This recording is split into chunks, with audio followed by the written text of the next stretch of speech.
Hi friends, welcome to சுகா சமையல். இன்றைக்கி கடையில் இருந்துக்கிட்டு இருக்கும்போது ஒரு பைக்கில் மீன் கொண்டு போயிருக்கார் ஒரு சாச்சா. அவர் என்ன கொண்டு போகிறாருனே தெரியாது, சவுண்டே கொடுக்க மாட்டார். அப்போ எங்கள் வீட்டுக்கு என் கடைக்கு எய்த்தாப்பில் உள்ள பிள்ளை வந்து வண்டியை நிப்பாட்டினா, சாச்சா என்னது இருக்குது அப்படின்னு சொல்லிட்டு மீனுன்னு வண்டியை நிப்பாட்டினார். நல்லா வெரைட்டியாக வச்சுருந்தார். எனக்கு ரொம்ப பிடிச்ச, ரொம்ப நாள் ஆச்சு இந்த மீன் வாங்கி. அந்த மீன்லாம் வச்சுருந்தாரு. பார்த்தோன்னே வாங்குவோன்னு வாங்கிட்டேன். இது செரையா மீனுன்னு சொல்லுவாங்க எங்கள் ஊர் பக்கம். நீங்கள் என்ன சொல்லுவீங்கன்னு கமெண்ட் பண்ணுங்கள். இந்த 2 செரையாவும் வச்சுட்டு 300 கேட்டாங்க. நான் வந்து 200 தாரேன்னேன். சரின்னு தந்துட்டாங்க. அதுக்கப்புறம் கொஞ்சம் பாறையும் வாங்கினேன். கொஞ்சம் குட்டி குட்டி மீனும் சும்மாவே தந்தாங்க. அந்த பாறை தான் இது. இந்த 3 பாறையும் 200 வாங்கினேன். இந்த குட்டி மீன்லாம் சும்மா தான் போட்டாங்க. இந்த 2 செரையாவுமே வாங்கிட்டு வந்தேன். செரையா நல்ல பெருசாகவே இருந்தது. எனக்கு செரையாவை பார்த்துட்டு அப்படியே ஒரு சந்தோஷமாக இருக்குது. இன்றைக்கி நல்ல ஒரு வேட்டை தான் அப்படின்ட்டு.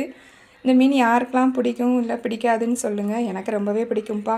யாருக்கு பிடிச்சாலும் சரி, பிடிக்காட்டாலும் சரி, நான் நல்லா விரும்பி சாப்பிடுவேன். அதுக்காகவே நான் இன்றைக்கி வாங்கிட்டு வந்தேன். அதுக்கப்புறமா தெருவில் காய்கறி தாத்தா வந்தார். அவர் வாழைக்காய், முருங்கைக்காய், வாழைப்பழம் தான் கொண்டு வருவார். அவர்கிட்ட வாழைக்காய் 10 ரூபாய்க்கு, முருங்கைக்காய் 10 ரூபாய்க்கு வாங்கிட்டு வந்தேன். வீட்டுக்கு வந்தால் இன்னொரு பெரிய சந்தோஷம் காத்திருந்துச்சி. என் மக சோறு வடித்து வச்சுட்டா. ரொம்பவே சந்தோஷமாக இருந்தது. காய்க்கு கேரட்டையும் வெட்டி வச்சுருந்தா. இனி சமையல் பண்ண போகிறேன். தேங்க்ஸ் ஃபார் வாட்சிங்.